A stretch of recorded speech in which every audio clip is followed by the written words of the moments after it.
tujuan pembelajaran yang nantinya Ibu sampaikan ke anak-anak ya?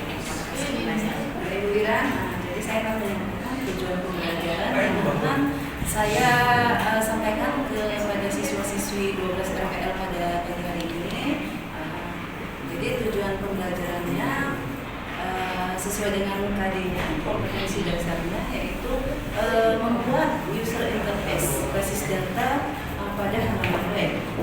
Kemudian indikator pencapaian kompetensinya itu nanti satu terdiri dari merancang program user interface untuk akses basis data dalam aplikasi web. Kemudian dari indikator pencapaian kompetensi ini nanti ada beberapa tujuan pembelajaran yang ingin saya sampaikan, dan tujuannya supaya siswa-siswi juga bisa memperolehnya, yaitu satu, siswa-siswi memahami apa itu user interface. Yang kedua, siswa-siswi mampu memahami komponen-komponen apa saja untuk merancang user interface untuk akses basis data dalam aplikasi web. Yang ketiga, siswa-siswi mampu memahami prosedur dalam merancang program user interface untuk akses basis data dalam aplikasi web. Kemudian yang kelima, siswa-siswi mampu menulis kode untuk membuat program user interface atau UI untuk akses basis data dalam aplikasi web. Tujuan pembelajarannya ada kurang lebih 5 yang harus bisa dicapai oleh siswa nantinya. Karena itu semua sudah tidak bisa satu dari tujuan itu ditinggalkan, harus 5 itu standar.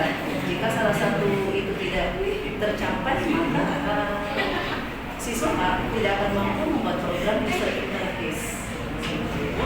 Jadi harus semua tahapan itu harus dilakukan dalam proses pembelajaran. harus bisa. Ini mata pelajaran apa maksudnya? Pemrograman web dan perangkat bergerak. Pemrograman web Dan perangkat bergerak. Perangkat bergerak. Baik Bu, luar biasa ya, tadi banyak pelajaran yang disampaikan. Nah, ini Bu, untuk metode pembelajaran apa yang nanti Ibu gunakan? Saya memilih metode pembelajaran berbasis project atau berbasis proyek. Karena memang di jurusan ini siswa-siswi diajarkan bagaimana cara mengembangkan sebuah sistem, dan sistem itu terdapat di dalam kehidupan manusia sehari-hari, yang tujuannya adalah untuk memenuhi kebutuhan manusia, seperti misalkan mengolahan data berupa perhitungan, penyimpanan data secara otomatis, pencarian data dan sebagainya. Jadi studi sendiri itu bisa kita ambil di dalam lingkungan kehidupan kita sehari-hari. Nanti proses pembelajaran rekayasa taruna ini harus ada outputnya gitu ya, harus ada yang dihasilkan. Nanti bisa digunakan untuk membantu memenuhi kebutuhan manusia. Mudah gitu ya Bu. Mudah ya. Oke, berarti sama seperti mungkin kayak belanja online gitu ya. Sebenarnya seperti itu buat aplikasi penjualan, Nah, untuk nanti Bu, persiapan apa yang mau Ibu lakukan itu, seperti sumber belajarnya, bahan belajarnya,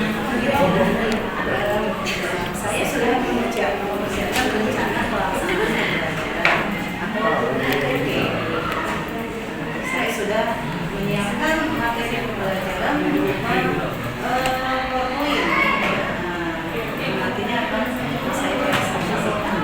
Kemudian saya juga sudah mempersiapkan alat dan bahan untuk mendukung pelaksanaan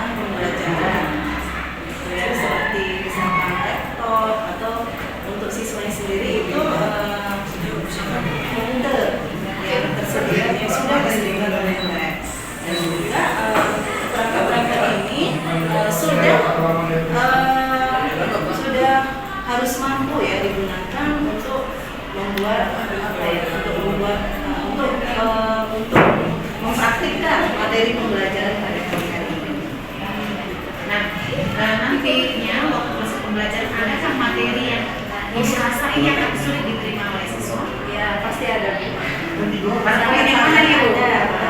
Itu pastinya kendalanya begini, ketika siswa itu tidak bisa mengikuti, tidak bisa memahami proses pembelajaran dari awal ya, seperti misalnya tidak memahami tulis gitu ya. Nah mereka ini akan terkendala dalam memahami komponen-komponen apa aja yang digunakan untuk belajar menulis, kemudian tahap-tahap pembuatan program user interface-nya, kemudian akan ada tahap implementasi atau penulisan kode program. Itu yang sulit ya dari politik. Dan ada lagi Bu yang paling sulit ketika siswa tidak memiliki perangkat. Nah itu pasti akan terkendala. Karena pembelajaran ini menuntut siswa itu terus aktif, berperan aktif, giat untuk menyelesaikan proyek ini nantinya. Jadi, ini tadi kan ada kesulitan nih. Nah, apa yang bisa Ibu lakukan untuk mengatasi kesulitan ini? Pertama ya saya berupaya bagaimana terus memotivasi siswa bahwasanya media sarana prasarana sebenarnya tidak menjadi kendala atau menjadi acuan dalam keberhasilan membuat proyek gitu ya, tergantung daripada semangat ya, karena sekolah sendiri sebenarnya adalah menyediakan perangkat, hanya kendalanya saja siswa itu di rumah tidak bisa melakukan. Baik, Bu Novi luar biasa. Semuanya sudah Ibu Novi kemas gitu ya untuk proses pembelajaran yang akan dilaksanakan nanti. Jadi mungkin ini saja kita akan lanjut ke observasinya ya Bu pada proses pembelajaran. Terima kasih Bu. Assalamualaikum warahmatullahi wabarakatuh.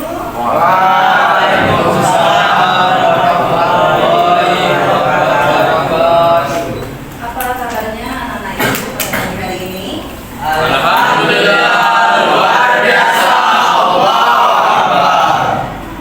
Jadi sebelum kita memulai pembelajaran pada pagi hari ini, maka lebih baiknya kita mulai dengan doa.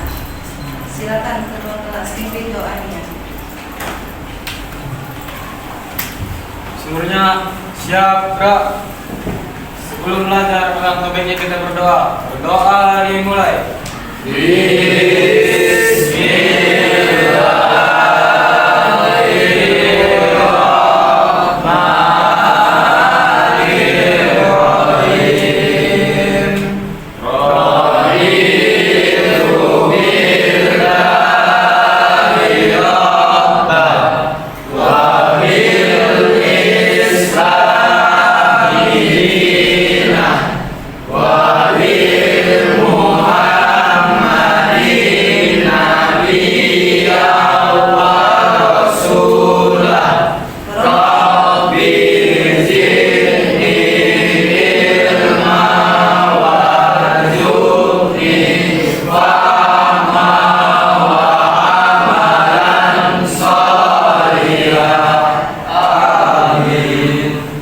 Kepada ibu guru kita beri salam. Assalamualaikum warahmatullahi wabarakatuh. Waalaikumsalam warahmatullahi wabarakatuh. Oke ya, biar agak semangat kita breaking dulu ya. Oke, seperti yang biasa, rutinitas kita sebagai siswa-siswi SMK Siti Bandung. Oke ya, mohon perhatiannya. Ibu hitung 1, 2, 3, kalian nanti jawab ya. Jadi Bu, SMK Bisa. tangannya dikepal. Jadi ya kan, ini kan. SMK Bisa. Siap kerja gitu ya. SMK Bisa. siap Kerja. kurang semangat. Ayo satu kali lagi.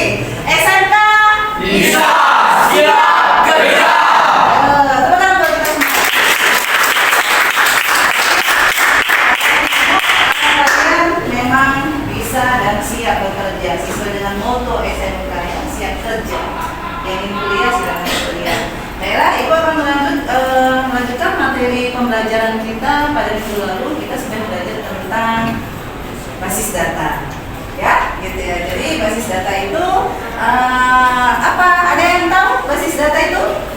Ada yang tahu definisi daripada basis data? Silakan.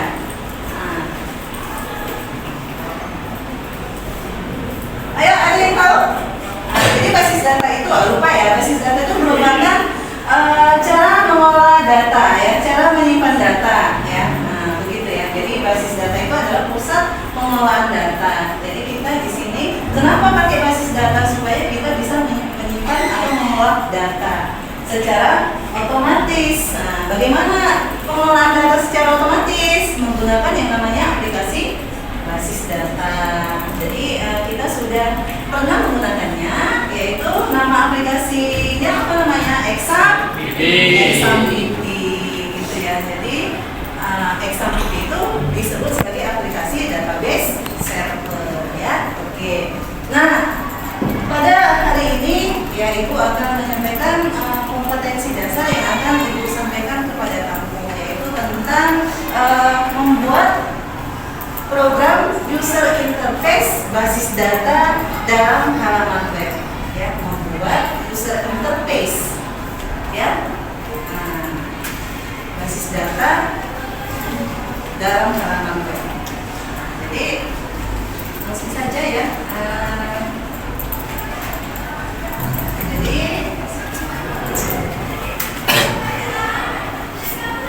ini dia indikator kita pada hari ini, membuat user interface basis data dalam web.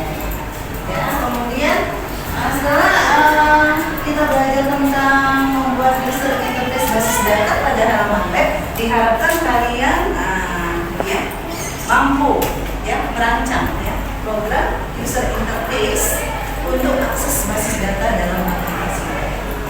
Nah, jadi kalian kan sudah senantiasa belajar buat halaman web gitu ya.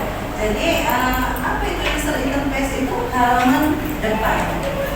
Yang ketika dijalankan itu yang paling pertama tampil, itulah dia UI atau user interface, ya, halaman paling depan. Ya, jadi ya, tampilan user interface itu diharapkan bagaimana? Ya, sama seperti kita berpenampilan. Nah, harus menarik. Ya, harus menarik. Selain menarik apa? Gimana? Rapi, ya, berarti letaknya, tata letaknya ya. Nah, gitu. Kemudian selain menarik, rapi, apa lagi? Sopan, ya. Sebenarnya boleh. Benar kata teman kita, sopan, iya. Tampilannya itu harus sopan. Artinya tidak menampilkan informasi yang tidak baik. Bagus, tepuk tangan buat.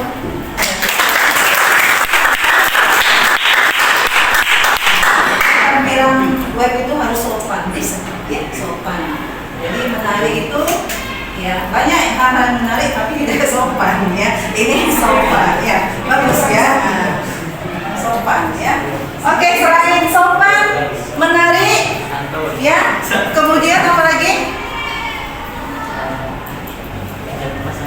Mudah digunakan, mudah dipahami. Jadi kita jangan buat tampilan user interface itu yang susah dipahami sama pengguna gitu ya.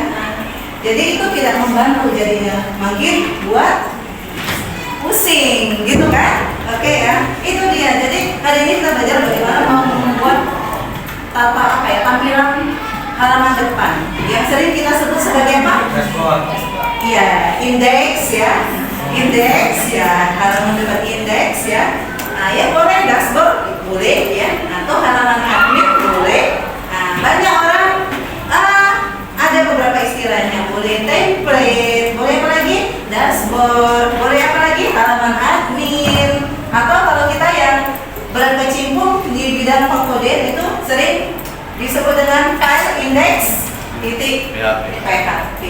Oke ya, oke. Paham tentang KD-nya, kompetensi dasar dan indikator pencapaian kompetensinya ya. Paham ya?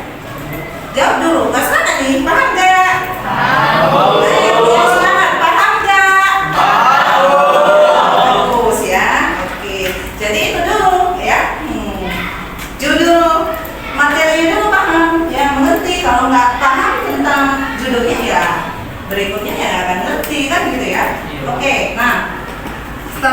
kalian memahami KD-nya dan apa yang akan kalian capai ya, kompetensi apa ya yang akan kalian kuasai gitu ya. Nah, jadi dapat ya Ibu simpulkan nanti tujuan pembelajaran yang akan kalian peroleh ya. Nah, jadi kalian pertama tahulah definisi daripada user interface dan fungsinya. Jadi user interface itu definisinya apa, fungsinya apa, kenapa dipakai, kenapa digunakan, atau apa yang dipelajari, kan gitu ya. Nah, harus tahu ya, jangan ya membuat aja gitu ya, tapi nggak tahu digunakan untuk apa. Jadi kalau nggak tahu fungsinya ya kita mengerjakannya ya asal-asal saja, gitu ya. Nah, gitu ya. Oke, nah berikutnya selain itu kamu harus mampu menjelaskan komponen-komponen yang digunakan untuk merancang program UI. Jadi supaya bisa buat, misalkan contoh program UI itu adalah form atau halaman login atau dashboard ya, gitu ya. Nah, kira-kira untuk form login ya, komponen-komponen apa yang bisa membentuk sebuah form login? Nah, gitu ya. Form login, gitu ya. Nah, contohnya seperti ini ya. Sekali lagi panggilan kepada Reno 10 TKJ 2 segera memeja tiket. Nah, contoh program user interface UI website. Nah, seperti ini. Jadi bagaimana ini ya UI ini bisa kalian buat? Bagaimana cara merancangnya? Komponen apa saja yang ada di situ? Pertama itu ada komponen apa? Nah, apa? Pertama, ada yang tahu? Komponen apa itu? Ada tombol, ada input group, ada apa lagi itu? Ada apa? Ada grid, gitu ya? Ibu. Wah, gimana ini? Mana semangatnya? Ayo semangat! Ya, ya. Oke ya. Jadi komponen-komponen apa saja yang kita gunakan untuk membuat UI form login? Siapa yang tahu? Satu, komponen apa saja? Grid. Grid, ya grid. Terus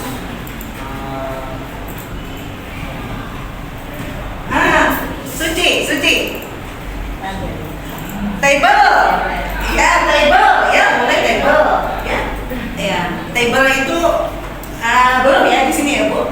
Ketika mau menampilkan data kita baru pakai komponen daripada table. Ini loh ya belum ya. Jadi apa aja kita bisa melihat login login itu ada kotak. Apa itu pakai apa? Komponen card. Gimana sih card? Iya kan card itu tak itu card. Ya, kemudian ada grid, ada form, yes, ya kan, form, apa lagi? Ada input group, ada button, ada apa lagi itu? Komponen apa lagi? Gambar ya? Icon, gambar, ya, image. Berapa itu? Nah, jadi kalian supaya bisa merancang UI form login ini, ya kamu harus memahami komponen-komponen tadi. Nah, itu ya termasuk dalam KD tadi ya, tujuan pembelajaran ya. Jadi itu syaratnya. Jadi kalau nggak paham komponen tadi, nggak bisa buat tampilan UI. Jelas? Ada yang mau bertanya? Kira-kira? Ya. Udah paham ya? Paham? Siapa yang belum paham? Ya, oke, nah kita ice breaking tadi ya. Ya, tapi ice breaking yang biasa-biasa juga ya. Nah, jadi full. Baiklah Nana, untuk membantu kamu dalam mempermudah dalam membuat program user interface, Ibu akan demonstrasi tentang contoh program user interface ya. Oke, kita perhatikan. Nah, ini sudah ada contoh project sederhana untuk user interface ya. Jadi, ya, biasa kita akan browsing ya. Oke. Nah, ini dia contoh tampilan user interface ya, halaman depan. Ya, jadi user interface ini, tampilan ini sudah terhubung dengan yang namanya basis data. Tadi yang dari awal sudah dijelaskan ya. Jadi Ibu jalankan saja ya. Oke.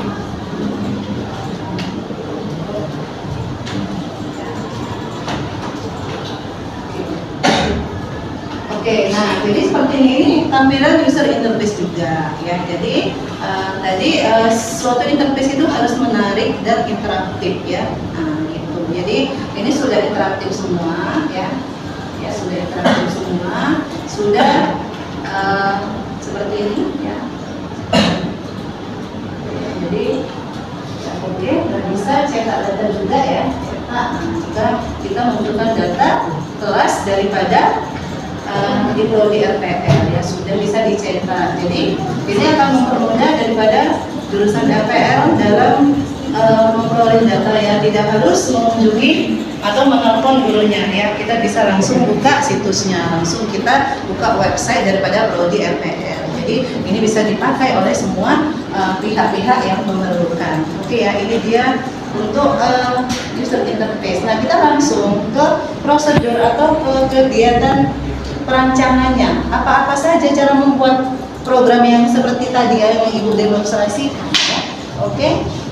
Pertama itu kamu harus memahami komponen-komponen apa saja yang harus kamu gunakan. Yaitu ada pertama sebelum kita memasuki komponen daripada perangkat lunaknya, itu pertama kamu harus punya hardware ya, atau hardware ini berupa komputer atau laptop harus punya ya. Jadi kalau nggak punya kita mau praktek pakai apa gitu ya. Kemudian laptop atau komputer kamu sudah harus terinstall yang namanya XAMPP-nya ya. Kemudian apalagi ada library PDF-nya, itu nanti kamu download ya untuk membuat report ya. Kemudian kamu butuh framework Font Be Awesome untuk tampilan atau icon gambar yang menarik supaya tampilan UI kamu menjadi lebih menarik kan gitu ya. Kemudian kamu harus juga menggunakan framework Bootstrap untuk tata letak posisi daripada objek-objek tadi berupa gambar, video ya, secara rapi dan statis dan responsif ya. Jadi supaya tidak berubah ketika dijalankan di LCD yang beda ukuran. Kemudian kamu di sini butuh yang namanya jaringan internet ya untuk mencari informasi demi mendukung kemaksimalan daripada tampilan UI kamu ya. Nah, jadi gitu. Nah, kemudian di sini juga kamu sebagai pengguna ya, brandware. Nah, di sini ya kamu mau jadi programmer, kamu mau jadi web designer, mau jadi sistem analis, software project manager dan operator sistem ya. Jadi brandware-nya. Jadi untuk membuat program UI ini ya kamu penggunanya itu sebagai programmer atau sistem analis atau apa ya. Jadi ilmunya kamu juga harus siap gitu ya. Ilmunya kamu juga harus siap gitu ya. Jadi kalau nggak siap ya nggak bisa. Oke. Berikutnya, oke, sekarang kita ke prosedur pembuatan atau perancangan program UI. Nah, jadi kamu harus merancang database. Nah, database ya. Nah, seperti di depan itu sudah ada ya, aktifkan software XAMPP, aplikasi database server. Nah, kemudian berikutnya kamu merancang database di PHP MyAdmin ya. Kemudian habis itu buat table sesuai dengan studi kasus kamu harus tentukan salah satu studi kasus tentang apa, misalkan perpustakaan, tentang sekolah, PPDB, buat database apa, kemudian buat table apa, admin, siswa, guru dan sebagainya, dengan masing-masing table memiliki kolom atau field kunci atau primary key-nya ya, gitu ya, paham ya? Oke, next berikutnya. Lanjut. Nah, sekarang tiba waktunya kita merancang tampilan daripada komponen tadi. Nah, apa saja yang harus disiapkan? Pertama ya, kamu aktifkan yang namanya software atau text editor Visual Studio Code ya. Kemudian setelah itu kamu harus membuat halaman baru dan simpan di alamat server tadi di C, XAMPP, htdocs. Nah, di situ buat folder baru namanya proyek. Kemudian simpan file index tadi di folder apa? Proyek. Oke, bisa paham? Paham. Oke, bagus. Selanjutnya untuk membuat form tadi itu pertama kita di bagian introduction ya. Ini ada di mana? Di situs Get Bootstrap. Nah, ya, contohnya mana? Ya, oke, baiklah. Saya akan lagi mendemonstrasikan. Jadi ini ya, karena kita nggak ada jaringan, jadi ya kendalanya kita ya tidak bisa mengakses informasi yang kita butuhkan. Makanya sih jaringan internet sangat mendukung. Ya. Oke ya, saya lanjutkan sembari menunggu. Kemudian selain introduction, di mana di sini kita akan mengambil template daripada HTML yang sudah ada link Bootstrap, CSS dan JS-nya. Oke, next berikutnya. Kemudian kita menggunakan kelas container. Ya, container itu adalah sebuah kelas untuk membuat tempat paling luar gitu ya. Tempat yang paling luar gitu. Kemudian ada cut itu juga berupa template sama seperti kontainer juga, tetapi dia sudah berupa kotak ya, namanya cut ya. Cut kita ketahui kayak kartu prabayar kamu kan, dengan apa sudutnya ya, persegi panjang sudutnya.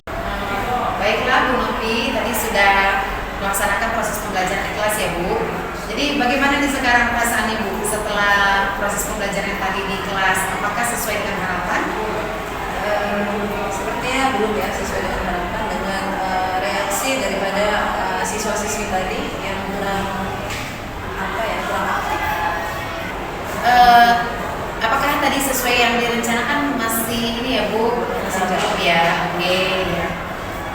Kemudian mengenai tujuan tadi Bu, apakah tersampaikan tujuan pembelajarannya? Tujuan pembelajarannya telah tersampaikan ya, dengan baik. Nah, apa yang menjadi kesulitan Ibu saat proses pembelajaran? Kesulitannya untuk untuk menjelaskan bagaimana penulisan kode program itu sangat sulit ya kepada siswa. Itu cara atau metode yang tepat ya, yang dimana sulit menurut siswa gitu ya. Jadi saya sangat kesulitan untuk menemukan metode pembelajaran apa yang tepat supaya walaupun sulit ya, tapi tetap menyenangkan buat mereka gitu, tetap mereka itu senang. Tapi karena sulit ya, jadi nggak ini ya, indikasi pencapaian pembelajaran tidak tercapai karena sulit. Setelah Ibu menemukan kesulitan ini, adakah apa yang akan Ibu lakukan untuk mengatasi kesulitan yang telah terjadi yang Ibu rasakan tadi? Pasti saya sebagai guru yang fasilitator, saya akan memperbaiki diri saya dari segi kompetensi saya, kemampuan saya, sehingga ketika saya mampu, secara otomatis siswa-siswi atau peserta didik juga akan mampu, dan tinggal teknisnya aja bagaimana mentransfernya, menyampaikan kepada siswanya itu tentang metode atau media pembelajaran yang tepat nanti dicari lah gitu. Yang terutama dari dalam diri gurunya dulu ya, kemampuannya, keahlian ya. Jadi kalau gurunya mampu, bagaimana siswa mampu. Jadi kalau metode media pembelajaran itu ya hanya media untuk menyalurkan atau mendistribusikan informasi ya. Jadi kuncinya di gurunya harus mampu Sebagai fasilitator? Iya, sebagai fasilitator. Jadi Ibu, apakah yang menurut Ibu sangat baik pada proses pembelajaran tadi? Dari kesulitan, ini yang baik sudah ada. Jadi ini menurut saya baik karena kan kita punya media praktek alat gitu. Jadi cuma berarti ya, dan ada pengujian hasil berupa output tadi ya, bisa dilihat gitu. Jadi penulisan kode apa hasilnya nampak gitu. Jadi itu sangat menyenangkan sebenarnya bagi siswa-siswi yang hobi dengan dengan penampilan, desain itu sebenarnya merupakan salah satu topik yang menarik gitu. Jadi mereka jadi lebih lebih berwawasan, ya. Menambah pengalaman mereka lah ya.